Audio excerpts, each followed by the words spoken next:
আল্লাহর খুশি জন্য গোলাম নামাজ পড়ো কয়বার সবাই বলুন কয়বার আল্লাহর খুশি জন্য গোলাম নামাজ পড়ো পাঁচবার আল্লাহর খুশি জন্য গোলাম নামাজ পড়ো পাঁচবার এই নামাজে দুঃখ যাবে সফল হবে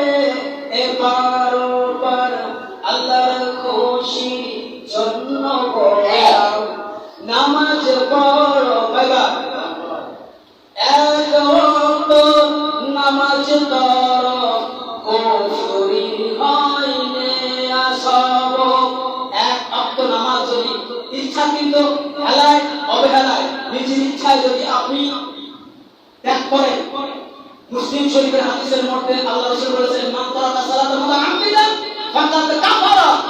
কিয়ামত পর্যন্ত এই হাদিসের বিপক্ষে কোনো হাদিস নিয়ে আসতে পারবেন না আল্লাহ রাসূল বলেছেন মান তারাকা সালাতা মুতাআম্মিদান ফাকাদ কাফারা যে ব্যক্তি হেলায় অবহেলায় ইচ্ছাকৃত এক ওয়াক্ত নামাজ তরক পড়লো না ওই ব্যক্তি হলো কাফের এটি আমার কথা বলেছেন মুহাম্মদ সাল্লাল্লাহু আলাইহি ওয়াসাল্লাম আপনি বলেন আল্লাহ রাসূল বলেছেন মান তারাকা সালাতা মুতাআম্মিদান ফাকাদ কাফারা এখন আপনি কি বলবেন সবাই ভাই আমার এইজন্য আমরা কেউ কাফের হয়ে মরতে চাই না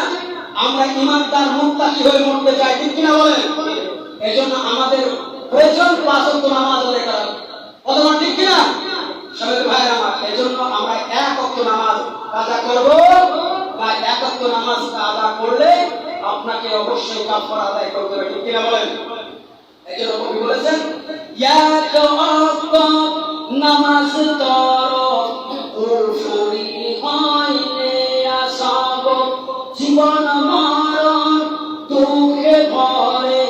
সীমাহীন এক মহানর আল্লাহু আকবার নামাজের হিসাব প্রথম হবে কিয়ামতের কঠিন দিনে ঠিক না নামাজের হিসাব কিয়ামতের ময়দানে সর্বপ্রথম হবে সর্বপ্রথম কিয়ামতের ময়দানে কিসের হিসাব হবে নামাজের হিসাব হবে আপনার সন্তানের হিসাব হবে না আপনার সম্পত্তির হিসাব হবে না আপনি দুনিয়া কি রেখে গেছেন এই হিসাব হবে না আপনাকে সর্বপ্রথম যে হিসাবের মুখোমুখি করা হবে সেই হিসাব আপনাকে অবশ্যই দিতে হবে আর সেই হিসাবের নাম হচ্ছে নামাজ সেই হিসাবের নাম হলো সালাত আপনাকে অবশ্যই সালাত আদায় করতে হবে সালাত আদায় না করলে আপনার আমার কোনো অবস্থাতে কিয়ামতের ময়দানে ক্ষমা পাওয়ার কোনো সুযোগ নাই আমি আরেকটি বলতে চাইছি কোরআনুল কারীমের সূরা মুত্তাসির 43 নম্বর আয়াতে আল্লাহ সুবহানাহু ওয়া তাআলা বলেন ক্বালু লাম নাকু মিনাল মুসাল্লিন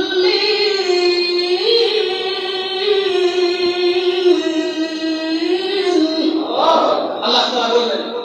যে যারা ইচ্ছাকৃত নামাজ আদায় করবে না এই আয়াত বলে তাদের জন্য অবশ্যই জাহান্নাম নির্ধারিত আল্লাহ সুবহানাহু ওয়া তাআলা আমাদের সকলকে পাঁচ ওয়াক্ত নামাজ সমানভাবে আদায় করার তৌফিক দান করুন এবং বেশি বেশি নেক আমল করার তৌফিক দান করুন ঈমান মজবুত হয়ে বেশি বেশি নেক আমল করার তৌফিক দান করুন একটু জামান করে বলা যাবে না আল্লাহুম্মা আমিন আল্লাহুম্মা আমিন আর জোরে বলুন আল্লাহুম্মা আমিন আমিন ওয়া